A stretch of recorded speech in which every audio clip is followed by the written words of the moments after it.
Assalamualaikum warahmatullahi wabarakatuh. Pada kesempatan kali ini kita akan membahas mengenai elemen basis akuntansi desa, meliputi desa, siklus, dan juga elemen dari akuntansi desa itu sendiri.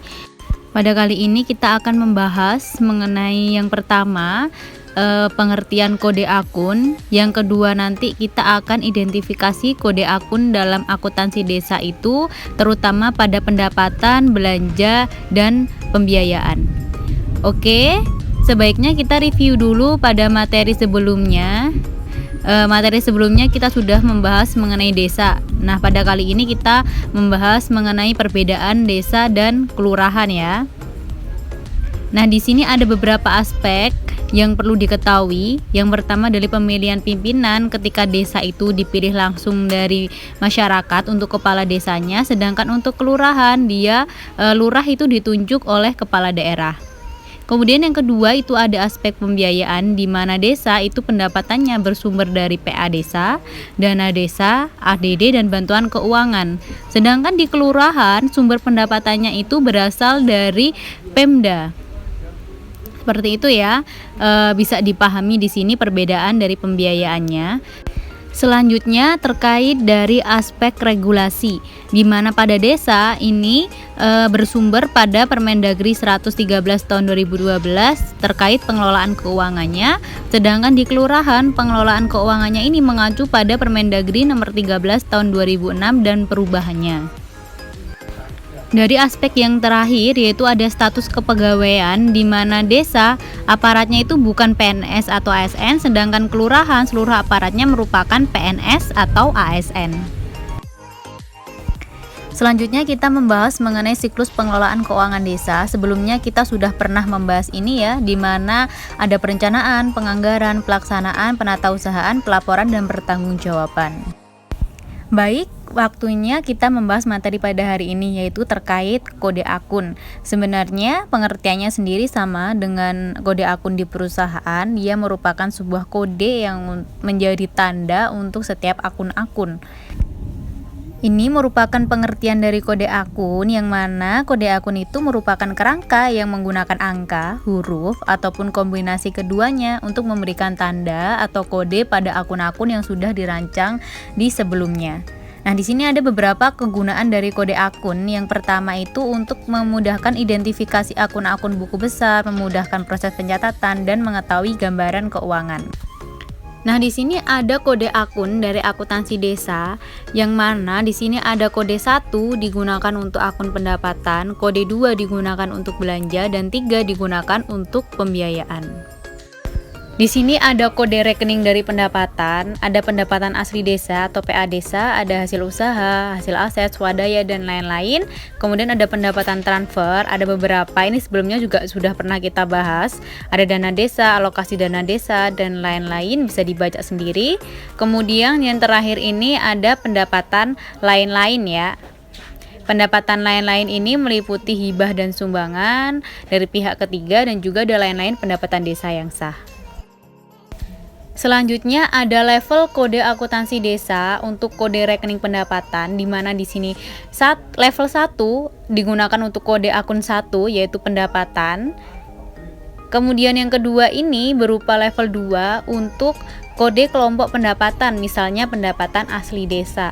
Level yang ketiga ini untuk kode jenis pendapatannya apa? Misalnya hasil usaha. Terus kemudian yang keempat ini tambahan, jadi kita bisa nambahkan kode paling akhir. Untuk tambahan ini adalah contohnya bisa disimak. Nah, ini ada tabel pemberian kode rekening pendapatan desa, yang mana 1 itu digunakan untuk pendapatan desa. Di sini ada pendapatan asli desa untuk 1, kemudian untuk pendapatan transfer itu 1, 2, ya kan? Kemudian ada pendapatan lain-lain tuh 1, 3. Nah, di sini yang kosong itu bisa dikasih angka 00. Nah, di sini bisa diketahui bahwasanya di sini ada pendapatan transfer itu 1, 2, dana desa tinggal tambahin 1, kemudian bagian dari pajak retribusi tambahin 2, alokasi dana keuangan dan bantuan keuangan di sini ada 2, ternyata ada bantuan provinsi dan kabupaten kota tinggal nambah angka 1 dan 2. Kemudian ada pendapatan lain-lain, ada 2 jenisnya, bisa ditambahkan 1 sama 2 di paling belakang. Sebenarnya sama dengan di perusahaan ya. Kalau di perusahaan itu akun aset itu ada 100, kemudian ada kas itu diberikan kode 110 untuk piutang 120. Nah, seperti itu sama halnya dengan kode akun pada di desa. Nah, ini selanjutnya ada kode rekening belanja, ada jenis-jenisnya belanja. Ini sudah pernah kita bahas juga di materi sebelumnya ya, ada belanja pegawai, barang jasa, dan modal. Kemudian ada level kode akun pada akuntansi desa, di mana kode akun 1 untuk kode akun 2 itu belanja. Kemudian yang kedua ini untuk kode kelompok belanjanya, bidangnya apa dan kegiatannya itu apa. Misalnya bidang penyelenggaraan pemerintah, kegiatannya kegiatan operasional perkantoran. Level 3 ini untuk belanja barang dan jasa, dan level 4 digunakan untuk tambahan. Sama dengan level pada pendapatan. Coba kita simak contohnya. Di sini yang kedua, kode 2 itu untuk belanja, di mana di sini belanja itu ada belanja pegawai, di sini kita gunakan 21, kemudian belanja barang itu 32 ya. Mohon maaf 22, kemudian untuk belanja modalnya 23. Nah, ini bisa disimak untuk kode-kodenya. Bahwasanya pengaspalan jalan desa, belanja barang dan modal. Nah, ini masuk di 32. Nah, di sini belanja modal, di sini dia diikutkan di 2223 ternyata. Kemudian di kode rekening pembiayaan di sini ada penerimaan pembiayaan dan pengeluaran, sudah pernah kita bahas juga di pertemuan minggu lalu, di mana contohnya itu penerimaan itu ada pencairan dana cadangan, sedangkan pengeluaran itu malah pembentukan dana cadangan. Nah, ini juga ada level kode akun untuk rekening pembiayaan, konsepnya sama dengan pendapatan dan belanja.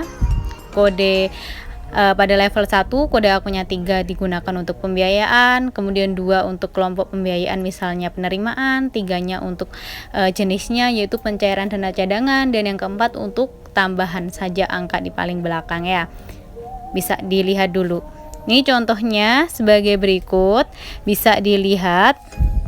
Di mana di sini ada kode rekening untuk pembiayaan 300 digunakan untuk pembiayaan, 31 untuk penerimaan pembiayaan, dan 32 di sini untuk pengeluaran pembiayaan. Bisa ditambahkan kode di paling belakang. Di sini silpa untuk 1, pencairan dana cadangan 2, dan juga pada pengeluaran pembiayaannya seperti itu juga. Kemudian ada elemen pendapatan desa, merupakan semua penerimaan uang melalui rekening desa dan merupakan hak desa dalam 1 tahun anggaran. Yang perlu digarisbawahi adalah yang tidak perlu dibayar kembali oleh desa. Jadi ini sama dengan di akuntansi lembaga pemerintahan, pendapatan itu tidak perlu dibayar kembali. Nah, ini ada jenis-jenisnya, tinggal kita masukkan angkanya di bagian kolom jumlah. Kemudian elemen belanja desa, itu semua bentuk pengeluaran yang berasal dari rekening desa dan merupakan liabilitas desa juga dalam 1 tahun anggaran yang tidak akan diperoleh pembayarannya kembali oleh desa. Nah, ini ada contohnya dari pencatatan elemen belanja, bisa dilihat jumlahnya bisa ditaruh di kolom jumlah. Kemudian yang selanjutnya ada elemen pembiayaan desa. Ini yang membedakan pembiayaan dengan pendapatan, bahwasannya kalau pembiayaan penerimaan itu yang perlu dibayar kembali, sedangkan pengeluaran pembiayaan itu akan diterima kembali pada tahun anggaran saat ini ataupun tahun anggaran di berikutnya. Ini bisa dilihat untuk contoh dari pencatatan elemen pembiayaan. Cukup sekian materi pada hari ini, semoga bermanfaat dan membantu kalian dalam belajar. Untuk dukungan kalian bisa melakukan subscribe pada channel Ibu. Sampai bertemu lagi di video selanjutnya. Wassalamualaikum warahmatullahi wabarakatuh.